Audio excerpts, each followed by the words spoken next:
Bueno, recuerdo cuando empecé a preguntarme qué hacer después. Para mí fue un evento casi como que te atropelle un furgón, como conocí a Jesús. Yo viví toda mi vida como un agnóstico, medio ateo, en realidad sin preocupaciones por nada espiritual. Y una vez que conocí a Cristo y que me rescató de la vida realmente sin esperanza que yo estaba viviendo hasta ese momento, tal vez, no sé si, ahí, sí, voy a dejar de tocarlo, y si no, hablo más duro ya. Y entonces recuerdo, yo conocí a Jesús en una iglesia pequeñita de mi cuñado en Dallas, y recuerdo volver a Costa Rica después de ese viaje y preguntarme, ¿y ahora qué hago? ¿Y qué hay que hacer? Y recuerdo sentir como que había una lista casi como de checks que tenía que cumplir. Fue tanto así que lo primero que hice fue casarme con Marce. En ese tiempo teníamos años de estar juntados en pecado. Sammy, producto de eso. Y entonces, pero sí es importante como entender ese tren de pensamiento tal vez que tenía yo en ese momento, de que tenía que cumplir con cosas, de qué es lo que sigue, qué es lo que va ahora.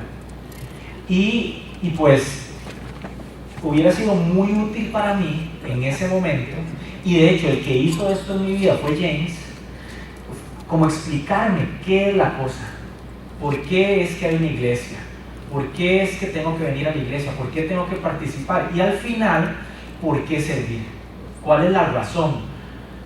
Ninguna de estas cosas tiene que ver con lo que yo creo, o con lo que James cree, o con lo que ninguna de las personas de la organización aquí piensa. ¿Puedo agarrar el micrófono por mí? Sino más bien cosas que Jesús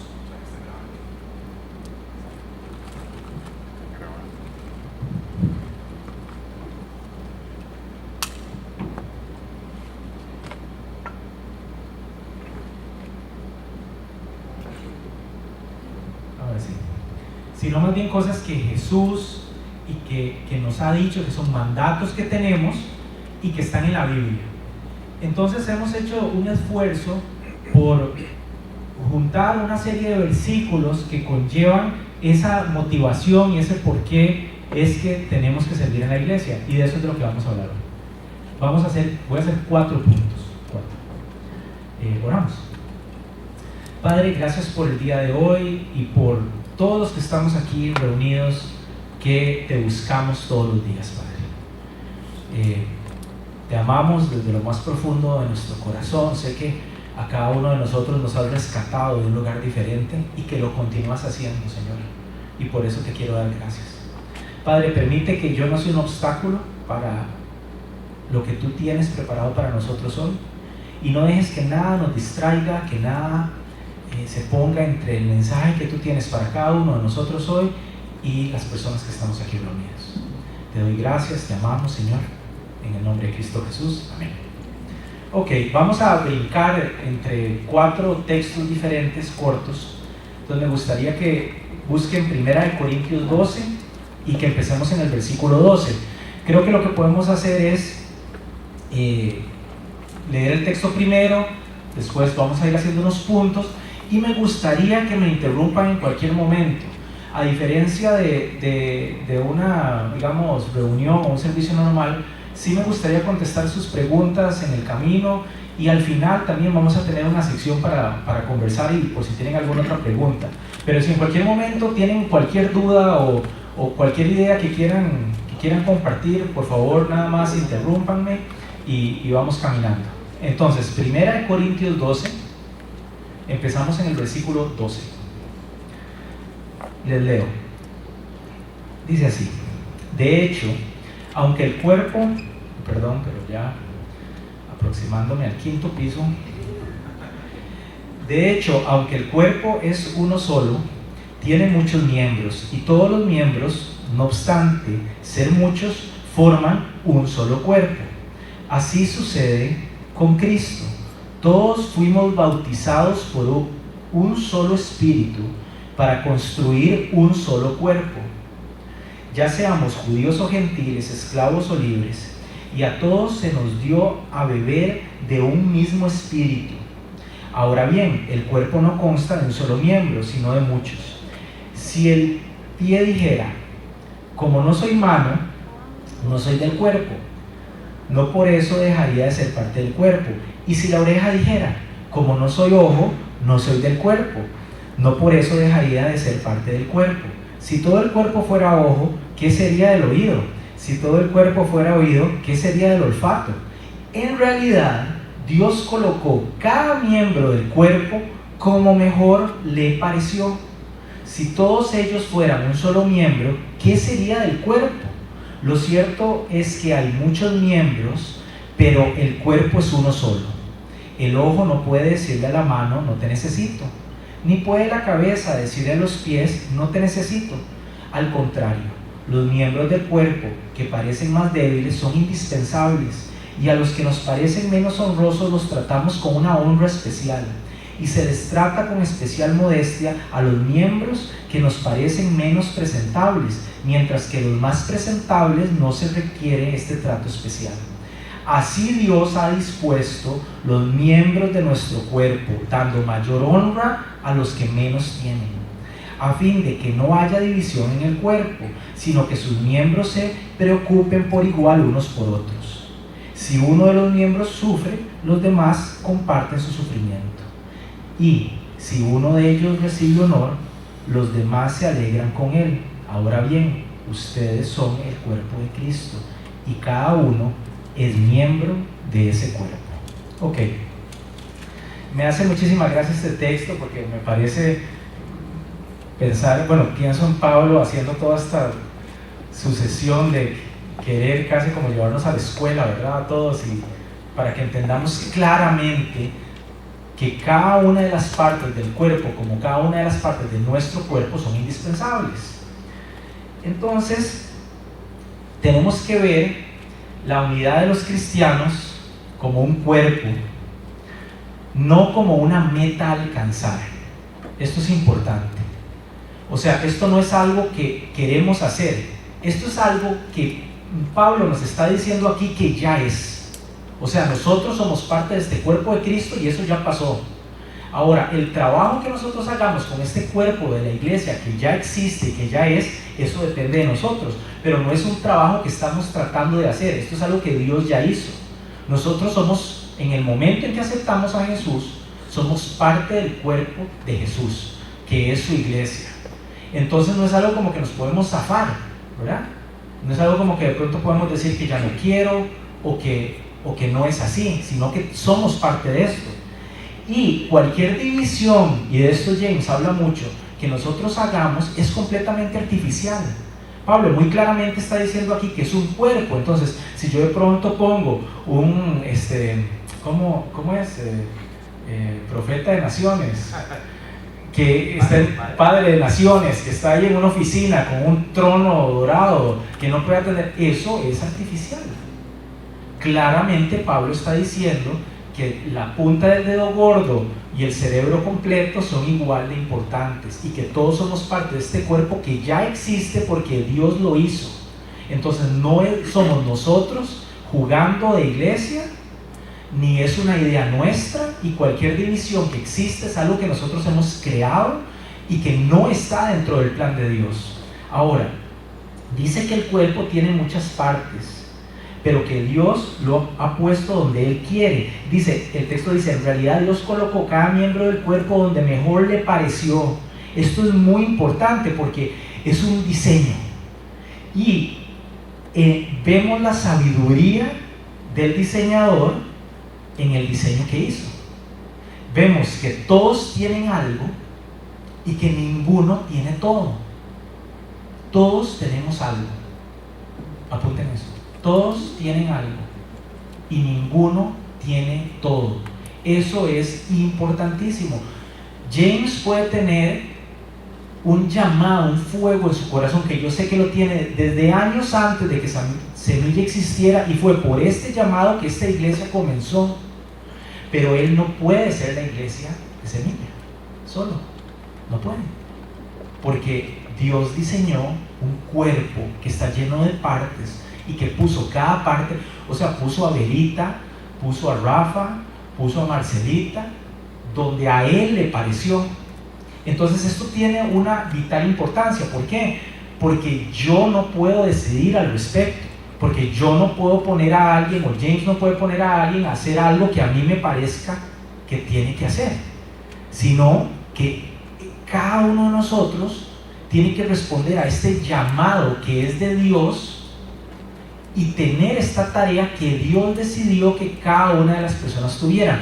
Ahora, eso suena súper místico y espiritual. ¿Cómo hacemos eso? Bueno, en realidad usted lo sabe, usted lo tiene adentro.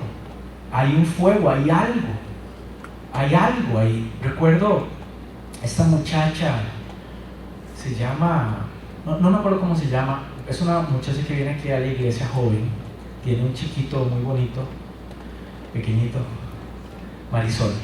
Recuerdo una prédica un día, ni siquiera recuerdo muy bien qué fue la prédica, y ella llega en lágrimas a decirme que hay, donde ella trabaja o en un lugar donde ella está, ella conoció a esta muchacha que es mamá y que es soltera y que sabe que necesita ayuda, y que si la iglesia pudiera hacer algo para ayudarla a ella o personas en esa situación. Y yo recuerdo decirle que ese era el llamado que ella tenía, porque una persona llega con ese descontento santo del que hablaba James anoche, y que es algo que no te deja en paz, es algo que te hace sufrir, que te duele. Entonces esto es algo que Dios ha puesto en vos. Si pasa un mes y todavía lo tenés ahí, si pasan 3 años y todavía lo tenés ahí, entonces cada uno de ustedes sabe de qué es de lo que estoy hablando, y es diferente para cada uno de nosotros. Entonces, ¿qué era? ¿Que la iglesia tenía que ir a rescatar a esta muchacha madre soltera? No, Marisol tenía que ir ella a hacer eso, porque eso es lo que Dios está poniendo en su corazón a través del Espíritu Santo. Y bueno, esto se podría convertir un llamado en el corazón de una sola persona. Por ejemplo, de nuevo, como el de James, ha dado fruto a través de Jesús y todos nosotros a esta iglesia hoy. Entonces eso puede terminar en otra cosa, pero ese llamado es donde Dios nos ha puesto cada uno de nosotros. Entonces, sirvo a la iglesia porque debo de cumplir con la parte que se me ha dado a mí. Entonces, la primera razón que vamos a escribir ahí en las notas es que yo sirvo a la iglesia porque debo cumplir con la parte que se me ha dado a mí. Dice el texto que leíamos: si Dios ha dispuesto los miembros de nuestro cuerpo, dando mayor honra a los que menos tienen. Cuando Pablo está hablando de todo eso, se refiere tal vez a las partes que nos dan vergüenza, o las partes que cubrimos con la ropa. Entonces, de alguna manera uno podría pensar que tal parte no sirve de nada y que está escondida ahí. Y me gustaría hacer una analogía con que yo estoy aquí parado hoy hablando, pero de pronto los domingos Chris y su esposa limpian los baños y los dejan perfectos antes de que todos ustedes lleguen, o durante, y están los baños perfectos. Entonces ellos no se ven, pero ellos no son invisibles, porque yo sé que yo quiero llegar aquí a la iglesia el domingo, y si tengo que ir al baño, yo sé que yo quiero que esté limpio, ¿verdad? Todos queremos eso. Entonces, y esto fue algo que James y Mine no me dejan mentir, esto fue algo que le nació en el corazón a ellos.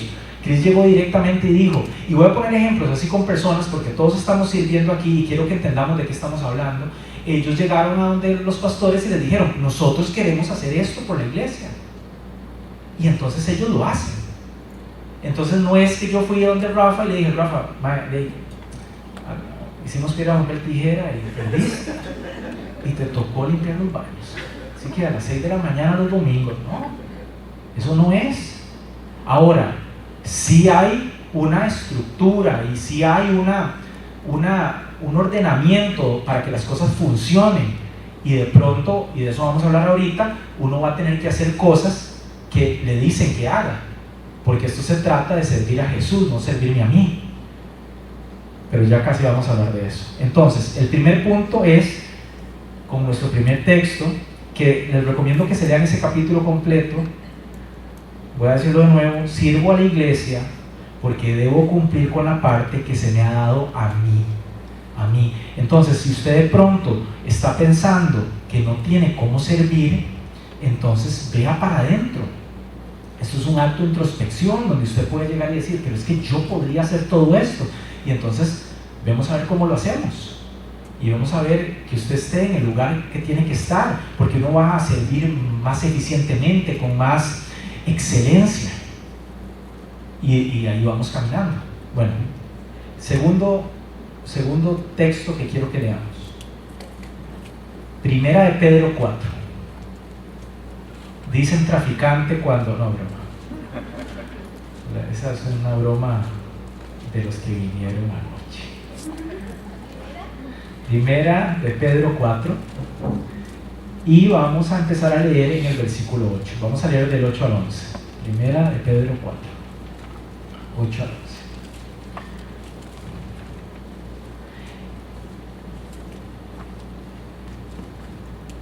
Aquí vamos a tratar el punto de que nosotros hemos sido rescatados, ¿verdad?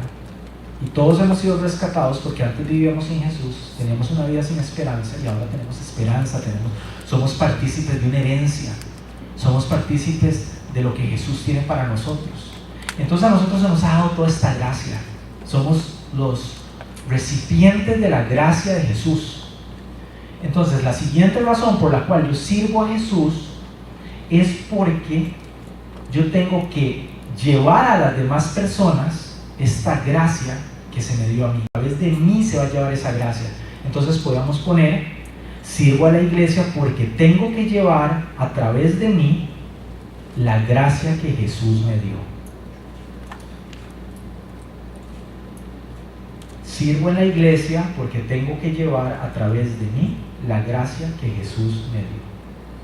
Ok. Aquí acaba de pasar algo. No va nada. Vamos. Primera de Pedro 4, empezando en el versículo 8. Dice así: sobre todo, ámense los unos a los otros profundamente, porque el amor cubre multitud de pecados. Practiquen hospitalidad entre ustedes. Ok, entonces, el amor cubre multitud de pecados. Tengan eso en la mente. Practiquen hospitalidad entre ustedes, sin quejarse. Cada uno ponga al servicio de los demás el don que haya recibido, administrando fielmente la gracia de Dios en sus diversas formas. El que habla, hágalo como quien expresa la palabra misma de Dios. El que presta algún servicio, hágalo como quien tiene el poder de Dios. Así Dios será en todo alabado por medio de Jesucristo, a quien sea la gloria y el poder por los siglos de los siglos. Amén. Ok, entonces, ¿qué tan importante? Y piense esto, no sé si se le ocurrió, es algo con lo que yo pienso mucho, tal vez se van a burlar de mí, pero qué importante que me caigan bien las personas con las que voy a pasar la eternidad. ¿Habían pensado en eso? ¿Usted ha pensado en pasar la eternidad con alguien que le caiga mal? Es la eternidad. Es la eternidad. Tiene que caerle bien. Entonces, qué importante, no lo habían pensado, ¿verdad? Qué importante el amor, qué importante amarnos nosotros, la iglesia, amarnos, estar llenos de amor el uno para el otro. Y esto es algo, bueno, está bien la broma, pero la parte seria de eso es que este es un punto, como tantos que hemos tratado, que tenemos que ver con un enfoque de nuestra eternidad. No podemos verlo como algo de aquí, como algo de que yo quería hacer algo de esta forma y resulta que tengo que hacerla de esta otra. Y entonces es incómodo, molesto, no estoy de acuerdo. ¿Quién dice que se necesita que yo esté de acuerdo? James estaba hablando de eso el otro día, ayer, sobre lo diferentes que somos nosotros. O sea, en inglés hay una palabra que me encanta para esto, understatement, o sea, se quedó corto en explicar lo diferentes que somos nosotros. Y tanto así que estábamos hablando el otro día de una iglesia que se separaron y yo le decía que yo no podía entender eso. Y también se lo decía a mi esposa el otro día, que yo no puedo entender cómo alguien me diga, o sea, no tiene nada que ver con lo que yo creo. Lo que es más, si usted está pasionalmente, totalmente seguro de que algo hay que hacerlo de alguna forma, esa es una buena señal de que usted tiene que parar, echar un paso para atrás y reevaluar eso. Eso es algo que era imposible de hacer para mí. Yo toda mi vida siempre fui gas así, pegado al fondo, y tengo una maldición, pienso yo, que otras personas ven como una habilidad de poder responder muy rápido. O sea, si alguien me dice algo, yo siempre sé qué decir inmediatamente. Eso es un problema. Es un problema porque si uno está muy convencido de algo, esos son un montón de características de uno y de tu ego y no de Jesús, que están listas ahí para salir volando, para disparar a alguien. O sea, lo que estoy diciéndoles es que hay que preguntar primero, tener calma, orar al respecto y después disparar. Esto es algo que yo no tengo en mí. Es algo que a través de estos años, James, que no solamente es mi pastor, pero es mi mentor también, me ha ayudado a trabajar en esto. Entonces, ¿por qué les estoy contando esto? Y les voy a contar otras cosas que me han pasado a mí personalmente. ¿Por qué esto es importante? Porque necesitamos tener ese espíritu, un espíritu que está dispuesto a recibir corrección. Y es como el mismo truco de querer a los enemigos. O sea, para mí querer a Sammy es demasiado fácil, querer a Marce es demasiado fácil. O sea, es mi esposa, ella me escogió a mí, yo la escogí a ella, obviamente la quiero.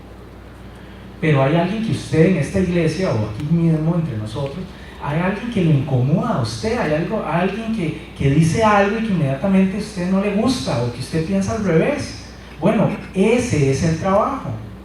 El trabajo es ver qué es lo que pasa ahí y entonces dejar que esa persona haga lo que quiere hacer y poner abajo. Es un trabajo de conciliación en el que yo voy a poner gas al fondo en el freno más bien para poder trabajar con las demás personas.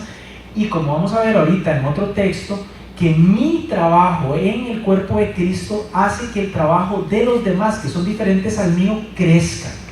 Entonces nosotros juntos haciendo cada uno nuestra parte hace que los demás crezcan en su parte, no al revés, no minando el trabajo de las demás personas. Dice el texto que el amor cubre una multitud de pecados. ¿Qué es lo que quiere decir con esto? ¿Qué quiere decir? Quiere decir que yo necesito poder ver, hablando sobre lo mismo que hablaba un momento, el corazón de las personas. Dígame una cosa. A ver, Dani, ¿Ana alguna vez ha dicho algo que te ha hecho enojar? Que no te haya gustado. ¿Sí, verdad? Yo sé que Marce me ha dicho cosas a mí que no me han gustado. Pero ¿qué es lo que estoy diciendo? Que yo tengo que ver más allá de lo que una persona dice y poder ver el corazón que esta persona tiene. Porque nosotros somos humanos todos. Y entonces, ¿qué es lo que pasa? Que de pronto una persona un día va a decir algo porque lo dijo nada más, porque se le salió, porque no se pudo contener. Pero yo tengo que tener la capacidad de poder ver el corazón de esta persona, de poder ver de dónde viene esto. Bueno, los que son solteros, si no desarrollan esta capacidad nunca van a poder estar casados, se lo digo de antemano. Pero es de lo que se trata, de que yo vengo aquí a servir o estoy en mi trabajo o donde sea que esté, y si alguien llega y me dice algo así que de primera entrada es hiriente, yo tengo que poder ver más allá, yo tengo que estar por encima de eso y poder ver el corazón de esta persona y poder decir, no, es que Choro no siente eso por mí a pesar de que lo dijo, y entonces seguir adelante, porque yo no puedo vivir en un estado permanente del resentimiento o puedo irme en un hueco sin fondo de esto no termina nunca. Entonces, lo que Pablo nos está diciendo aquí, Pedro, perdón, nos está diciendo aquí, es que este amor que tenemos entre nosotros va a cubrir estos pecados, va a cubrir cosas pequeñas, va a cubrir el gran esquema de las cosas, y el trabajo que estamos haciendo aquí tiene que ser más importante, y nuestro servicio a Jesús tiene que ser más importante que ¿qué? Más importante que todo. Entonces yo tengo que poder ver más allá de mis diferencias con James. Yo tengo que poder ver más allá de que yo creo que esto hay que hacerlo así y resulta que lo hacemos allá, así, y punto. ¿Quién dice, como dije al principio, que las cosas hay que hacerlas como yo creo que hay que hacerlas? A mí me pasa eso mismo como cuando yo pierdo mi billetera todos los días. Yo pierdo esos anteojos todos los días. Mi teléfono. Bueno, una de las cosas que más me gusta de mi reloj es que encuentra mi teléfono y que mi teléfono encuentra mi reloj. Entonces, las posibilidades de que pierda las dos al mismo tiempo son pocas. Entonces, por ahí eso me ha ayudado mucho. Pero ha llegado un punto en mí, esta idea, que cuando yo no encuentro algo y yo tengo certeza de que yo sé dónde está, entonces tengo certeza de que no está ahí. Voy de nuevo. Cuando yo pierdo algo y en mi cabeza estoy seguro de que está en la gaveta, en el mueble de la entrada donde pongo las llaves, yo entré a la casa y lo puse ahí. Samuel, ¿quién cogió mis llaves? Yo estoy seguro en mi humanidad que está ahí. Bueno, ahí no está. Y 9 cada 10 veces yo voy ahí y es que yo me acuerdo mal. Porque yo tengo eso es vacilón y nos podemos reír al respecto, pero ese es exactamente el comportamiento en términos de llevarnos los unos con los otros en amor de Jesús que yo les pido a ustedes. Cuando usted está seguro que Milena Guevara lo odia, así, lo odia usted profundamente y esto es algo personal, entonces pero usted lo siente en su carne, así cada célula de su cuerpo, usted tiene que estar seguro que está equivocado. Porque aquí no dice que tenemos que amarnos, aquí dice que nos amamos y que somos un cuerpo. O sea, Dios está diciendo que nosotros ya somos un cuerpo, que ya somos partes. Entonces estaríamos diciéndole a Dios mentiroso si yo puedo decir, no, es que ese dedo meñique no lo soporto. No puede ser. O sea, eso es parte del diseño que Dios tiene. Y nosotros tenemos que usar el amor que sentimos por Dios y el agradecimiento de la gracia que Él nos ha dado para poder hacer esto así.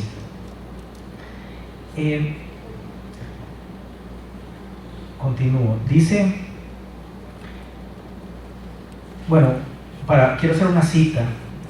Les voy a leer esto y a ver qué les parece. Cuando el amor abunda en la comunión de cristianos, muchas ofensas pequeñas e incluso las grandes se pasan por alto y se olvidan fácilmente. Pero cuando el amor falta, cada palabra es vista con sospecha, cada acción está sujeta a un malentendido y hay conflicto para el deleite perverso de Satanás.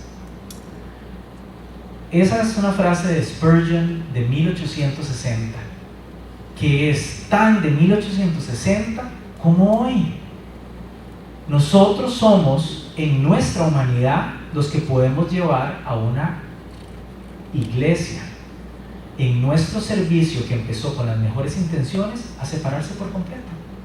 Nosotros tenemos que entrar a todas las conversaciones con amor, tenemos que tener todas las discusiones con amor y tenemos que tener la certeza, porque Dios así lo dice, que cada uno de ustedes son parte del cuerpo del que yo soy parte.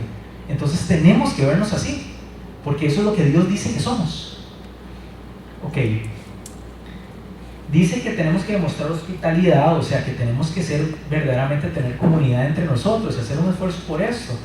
Ese esfuerzo fue recompensado anoche cuando Gracie y su esposo Phila nos llevaron a comer tacos al centro de Santana, empanadas arregladas, valen 500 pesos.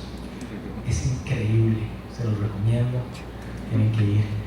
Dice que Dios nos da regalos espirituales a todos y que tenemos que usarlos para servir a los demás.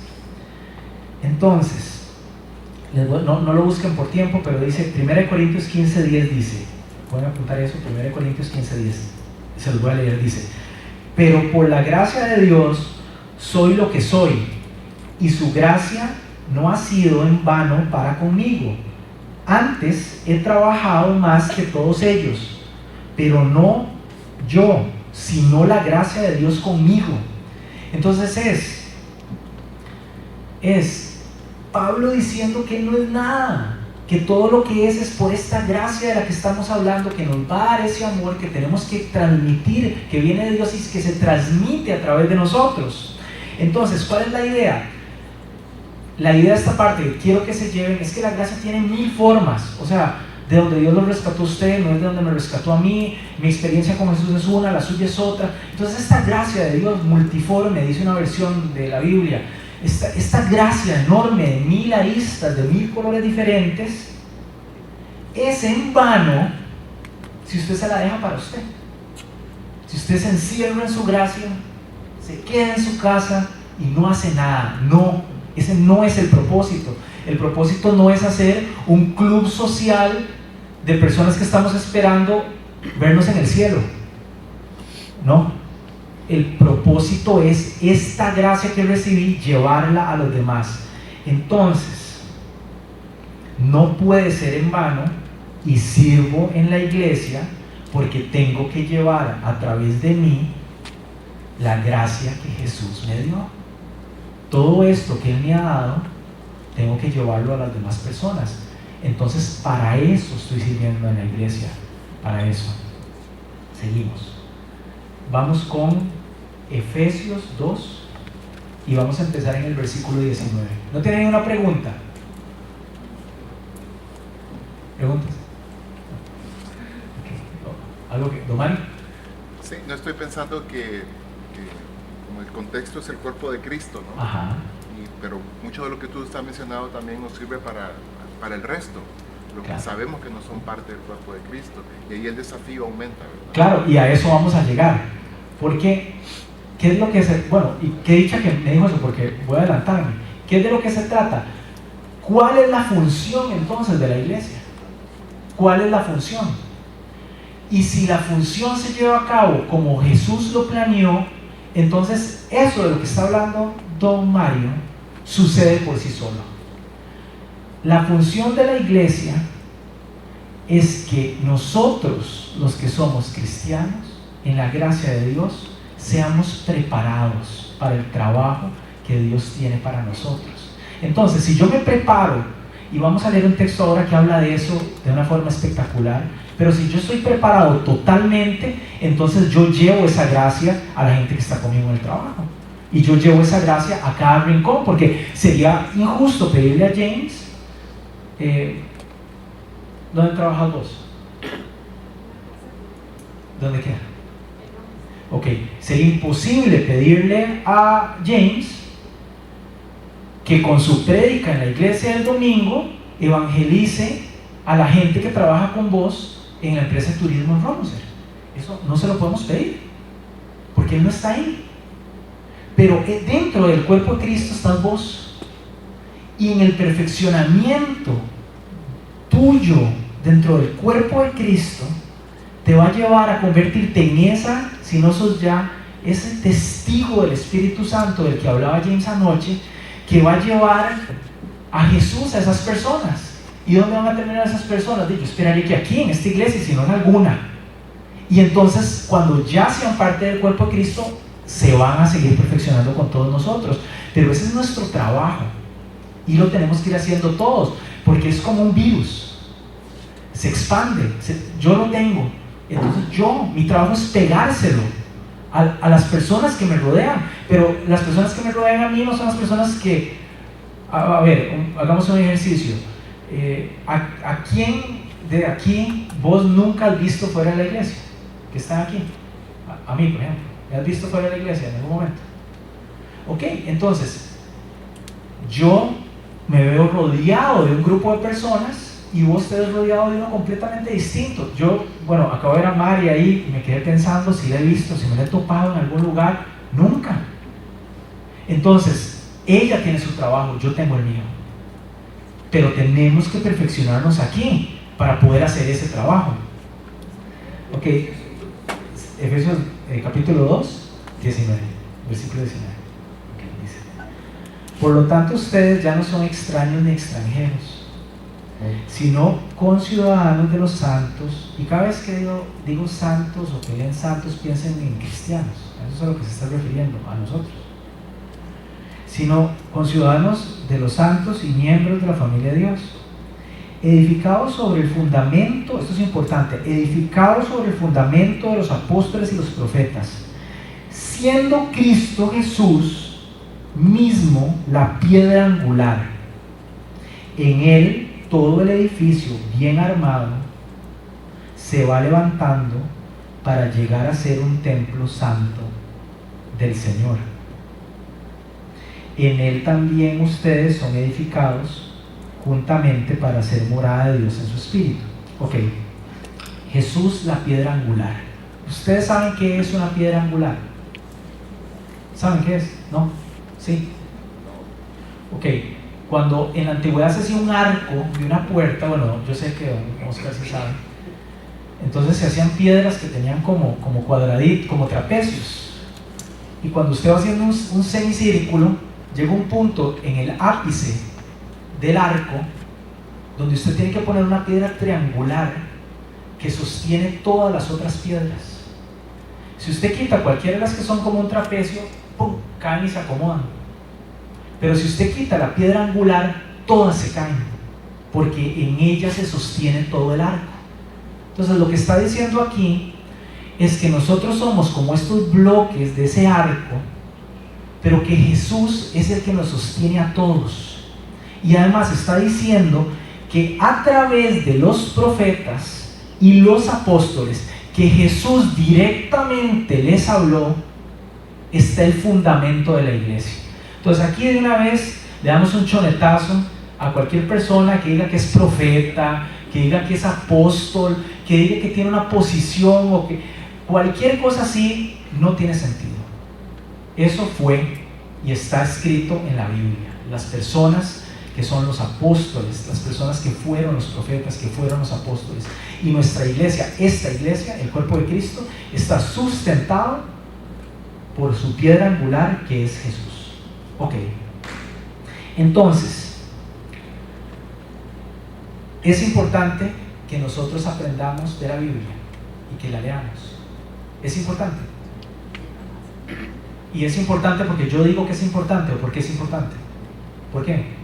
Porque es la piedra angular, si no se cae. Exactamente, porque es el sustento, porque nuestra iglesia tiene que estar cimentada en lo que Jesús dijo, hizo, vive, y lo que nos dejó a través de sus apóstoles y profetas. Entonces, si yo estudio la Biblia y además de estudiar la Biblia oro y además hago mi devocional, eso no le ayuda en nada al cuerpo de Cristo, a Dani y a Jackie, porque él tiene que hacerlo también y vos tenés que hacerlo también, y cada uno de ustedes tiene esta tarea, de manera de que cada uno de esos bloquecitos esté cimentado en la piedra angular. A nosotros nos toca estudiar, entender de lo que se trata esto, y no que la iglesia, para los que servimos, porque eso es algo que a mí no me gusta, y voy a hacer el anuncio de una vez que no me gusta.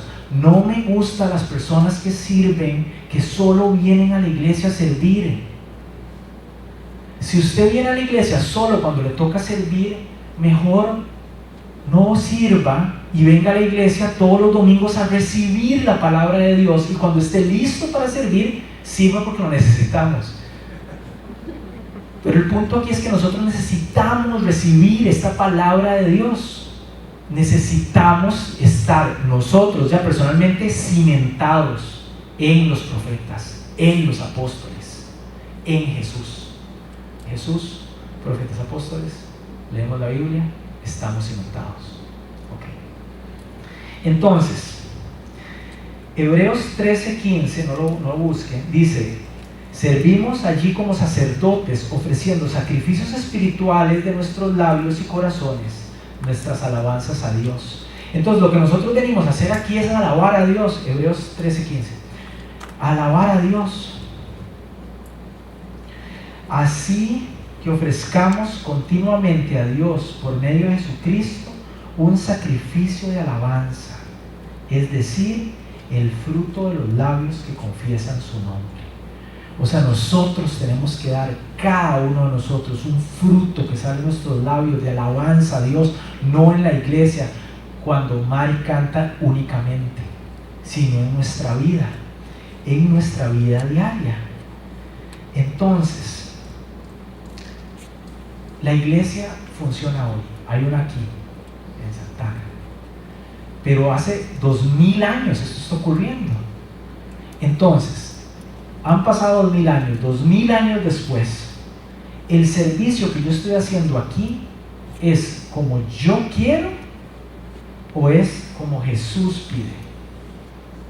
Usted solo puede contestar esa pregunta si usted lee su Biblia, si usted está cimentado en los profetas y en los apóstoles, porque mágicamente, o sea, si usted agarra su Biblia y se la pone de almohada así, por osmosis así, no se va a pasar lo que dice usted a su cabeza, lo tiene que leer, lo tiene que conocer, y entonces usted puede empezar a servir como Dios le pide. Nosotros tenemos reuniones, bueno, últimamente no tan regularmente como quisiéramos, pero hoy todo el mundo anda muy ocupado, pero sí estamos permanentemente hablando. Y recuerdo que James y yo tuvimos una mini reunión, no era una reunión, nada más nos reunimos ahí a hablar a principio de año, y James me dijo que este año yo tengo que hablar menos y oír más. Eso es como decirle a un pastor, decírselo a un pastor es como decirle a un perro que no orina en la calle. Y a mí personalmente me cuesta enormemente. Cuando James me dijo a mí esto, yo sentí feo en cada célula de mi cuerpo. ¿Sabes? Qué feo. Te está diciendo, no, cállate, pon más atención. ¿No? Ahí está. Entonces, vamos a ir con la aplicación. Entonces, ¿qué es lo que yo necesito? Yo necesito primero entender que yo soy parte del cuerpo de Cristo. O sea, que yo no, porque yo soy el dedo gordo y que entonces cuando me majan con un martillo, yo no puedo decir, no, es que aquí unos dedos lo majan, me quito, ¿no? Yo soy el dedo, estoy pegado, no puedo ir a ningún lado. Y en el amor que yo siento por James y por cada uno de ustedes, yo tengo que poder recibir esa corrección con un corazón o un espíritu que sea enseñable. ¿Cuál es el verdadero corazón de un discípulo? Ustedes y yo somos todos discípulos.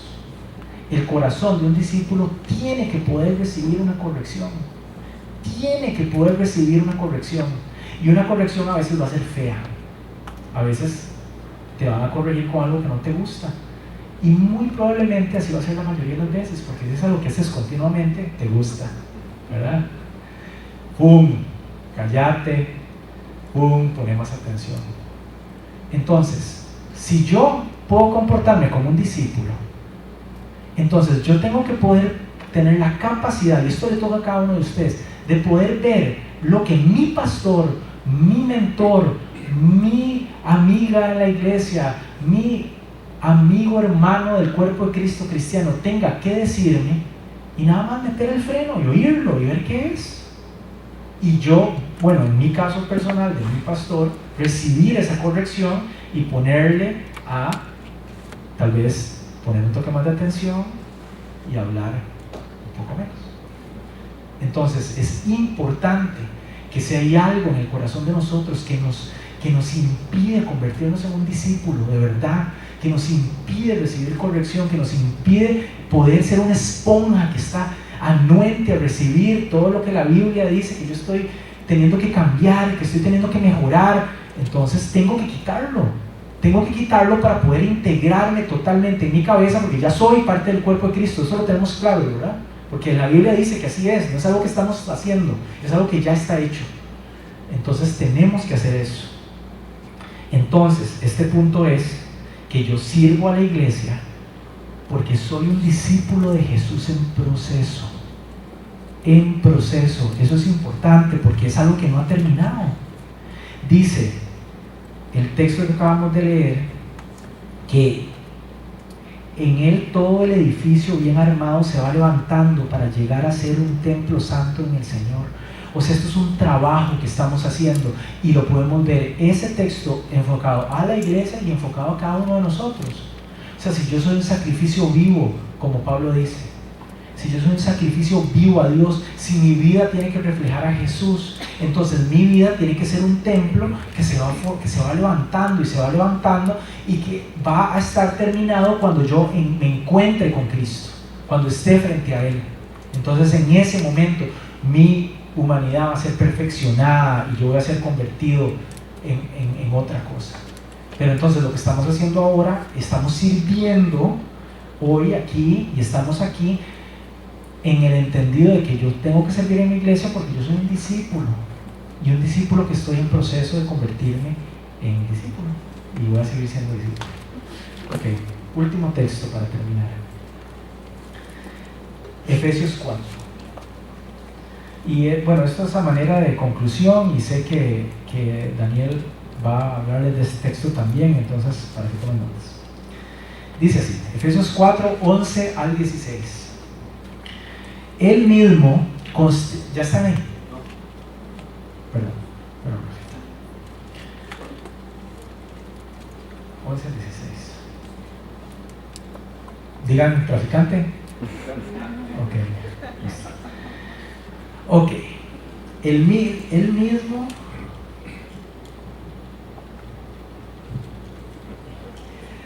mismo constituyó a unos apóstoles, a otros profetas, a otros evangelistas, a otros pastores y maestros, a fin de capacitar al pueblo de Dios para la obra de servicio, para edificar el cuerpo de Cristo. Lo repito, a fin de capacitar al pueblo de Dios para la obra de servicio, para edificar el cuerpo de Cristo. De este modo, todos llegaremos a la unidad de la fe y del conocimiento del Hijo de Dios, a una humanidad perfecta que se conforme a la plena estatura de Cristo. Wow. Así ya no seremos niños, zarandeados por las olas y llevados de aquí para allá por todo viento de enseñanza y por la astucia y los artificios de quienes emplean artimañas engañosas. Más bien, al vivir la verdad con amor, creceremos hasta ser en todo como aquel que es la cabeza, es decir, Cristo. Voy a volver a leer, creceremos hasta ser en todo como aquel que es la cabeza, es decir, Cristo. Por su acción, todo el cuerpo crece y se edifica en amor, sostenido y ajustado por todos los ligamentos según la actividad propia de cada miembro. Ok, entonces dice, él mismo lo constituyó. Esto significa que Jesús, que esto ya lo hablamos al principio un poco, es el que estableció los cargos de cada persona. O sea, que este llamado que usted tiene por dentro de servir a su iglesia en lo que sea que usted lo hace, es algo que Jesús decidió, no es algo que usted decidió. Ahora, puede ser que esto sea algo que usted se da cuenta, que usted ve, o puede que no. Puede ser que usted necesite ayuda de su pastor para que le diga que usted sí es un pastor, aunque usted cree que no es. Puede ser que usted lo sepa totalmente, que usted está sirviendo en un lugar en la iglesia donde usted quiere servir y quiere hacer esto. Pero el punto importante aquí es que esto no es algo que es una decisión de las personas. James no se levantó un día y dijo, bueno, Choro y don Peter, yo quiero que ustedes de ahora en adelante prediquen en la iglesia y tienen 72 horas para estar. No, eso nunca pasó.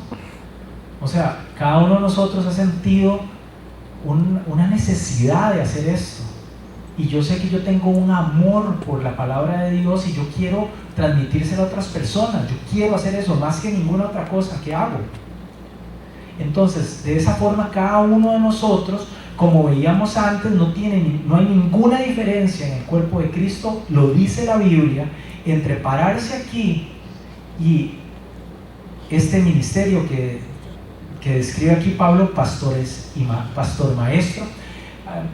esto es una sola cosa. La palabra original en griego es como pastor maestro, no es que hay pastores y maestros. Entonces, este trabajo es exactamente igual, es exactamente parte como limpiar los baños de la iglesia. Son solo partes del mismo cuerpo. Y es importante que veamos que necesitamos de todas estas partes funcionando para que la cosa camine. Y esto es como Dios decidió que fuera. Entonces, dice que a fin de capacitar al pueblo de Dios para la obra de servicio, para edificar el cuerpo de Cristo. Esto es súper importante. O sea, que el pueblo de Dios, que somos los cristianos, vamos a ser perfeccionados en el servicio que hacemos, para que el cuerpo de Cristo pueda ser edificado, o sea, expandido, llevado a todos lugares. Entonces aquí encontramos una razón fundamental de que exista una iglesia y una razón fundamental de que usted sirva en la iglesia. O sea, usted tiene que ser perfeccionado para que a través de su servicio el cuerpo de Cristo pueda ser expandido y fortalecido. O sea, perfeccionados nosotros que estamos aquí y expandidos llevando la gran comisión a cabo. O sea, hablándole y llevándole el evangelio a las otras personas. Entonces, pero de pronto usted está ahí en su trabajo y llega alguien y le pregunta que quién es Jesús, y usted se queda ahí y no sabe qué decir y le da vergüenza y no dijo nada, o después quién sabe qué dijo. Entonces esa es la razón por la que nosotros tenemos que perfeccionarnos. ¿Cómo? Viniendo a la iglesia, sirviendo, teniendo disciplinas espirituales y usando como cimientos a Cristo, a los apóstoles y a los profetas. O sea, leyendo nuestras Biblias y estudiando nuestras Biblias para poder ser estos testigos que cada uno nos toca en donde sea que estemos. Entonces, esto es también una cita de Spurgeon. El propósito primordial de la iglesia no es convertir a los pecadores al cristianismo, sino perfeccionar, completar y madurar a los cristianos para el ministerio y la edificación del cuerpo. La primera vez que yo me leí eso, me dije, ay, me voy a echar, voy a leer esta cita, suena medio hereje. El propósito primordial de la iglesia no es convertir a los pecadores al cristianismo. ¿Qué es lo que pasa? Si nosotros nos perfeccionamos, o sea, si estamos cada vez más cercanos a Cristo, si estudiamos la palabra de Dios, si servimos, si en los dones que Dios nos ha dado a través de su gracia los damos como un vehículo para llegar a las demás personas, entonces convertir a los pecadores al cristianismo es algo que nos va a pasar a cada lugar que vamos. O sea, yo sé, mi esposa no me deja mentir, yo que antes que no quería hablar con nadie y en algún momento de mi vida dije que no ocupaba tener un amigo más, ahora yo hago amigos en la fila del banco y le hablo a un poste en la calle, y yo sé que eso es el Espíritu Santo, porque yo sé que yo no soy así, y muchas veces cuando siento que tengo que ir a hablarle a alguien, cada pelo de mi cabeza y cada célula de mi cuerpo dice, José, no le hable, váyase, y yo sé que tengo que ir a hablar, porque con lo que yo personalmente me enfrento cuando no lo hago y después me voy a mi casa y sé que no hice lo que Dios quiere que yo haga, esto es muy personal, no es que le tiene que pasar así a todo el mundo, es terrible. Entonces, si nosotros nos perfeccionamos, la gran comisión se lleva a cabo, pero se lleva bien. Si nosotros sabemos de lo que estamos hablando, si somos verdaderos testigos del Espíritu Santo, si somos un verdadero reflejo de la vida de Cristo, Cristo se vea en nosotros. Antes de que hablemos de Cristo, que primero se vea en nosotros. Entonces, dice que debemos tener, esto es muy fuerte, que debemos de tener tal unidad en nuestra fe y conocimiento de Jesús, que llegamos a la plena y completa medida de Cristo. O sea, es demasiado fuerte, pero esto es consistente con el plan final de Dios y además con el ministerio que fue revelado a Pablo. O sea, esto es importantísimo, esto es de las, o sea, si nada más se va a aprender algo en toda la Biblia, aprendas esto. Efesios 1, del 9 al 10 dice: Él nos hizo conocer el ministerio de su voluntad conforme al buen propósito que de antemano estableció en Cristo, para llevarlo a cabo cuando se cumpliera el tiempo, esto es, reunir en Él todas las cosas, tanto en el cielo como en la tierra. O sea, que nosotros tenemos que hacer esta iglesia, que llevarla a cabo, que expanderla, que perfeccionarnos, que estudiar nuestra Biblia, que servir, que llevar la gracia. Por eso servimos, porque aquí dice que la voluntad de Cristo se va a cumplir hasta que se reúnan todas estas cosas en el cielo y en la tierra. Y después en Efesios 3:6 dice, Pablo hablando de él, es decir, que los gentiles son, junto con Israel, beneficiarios de la misma herencia, miembros del mismo cuerpo y partícipes igualmente de la promesa de Cristo mediante el Evangelio. O sea que nosotros tenemos esta responsabilidad. El propósito de Jesús es que a través de la iglesia, en nuestro servicio, nosotros seamos perfeccionados para que podamos llevar la gracia que Él nos dio a todas las personas, a nosotros mismos y a todas las personas. Y eso es fundamental. Ese es el trabajo que estamos haciendo aquí. La razón por qué yo sirvo en la iglesia. Porque yo tengo que preparar, yo, Pamela, don Oscar, tenemos que preparar al pueblo de Dios. Las personas que vienen aquí a la iglesia los domingos necesitan, porque la Biblia dice, estar preparadas. Y nosotros como iglesia, con la gracia que recibimos, que pasa a través de nosotros, es nuestro trabajo prepararlos a ellos, prepararnos a nosotros y prepararlos a ellos. Si cada una, y con esto termino, de las personas que viene a esta iglesia estuviera en la cúspide de su preparación, si estuviera una intimidad diaria y profunda con Dios, entonces ninguno de los problemas prácticos de evangelizar personas en la calle, de los ministerios, de los matrimonios, ninguna de esas cosas sería un problema, porque cada una de esas personas llevaría la gran comisión adelante, hablaría del evangelio más que de cualquier otra cosa y estaría preparándose a sí mismo para poder llevar a cabo este trabajo de testigos y de servicio que nosotros tenemos que hacer. Entonces, el último punto, con este termino: sirvo en la iglesia porque hay que preparar al pueblo de Dios. Ahora sí, necesito que me hagan preguntas. Los textos que leí de Pablo, que sí me gustaría que los lean completos, en esta parte, cuando dije que todo esto es consistente con el propósito final de Dios, Efesios 1:10, y el ministerio de Dios que fue revelado a Pablo, Efesios 3:6.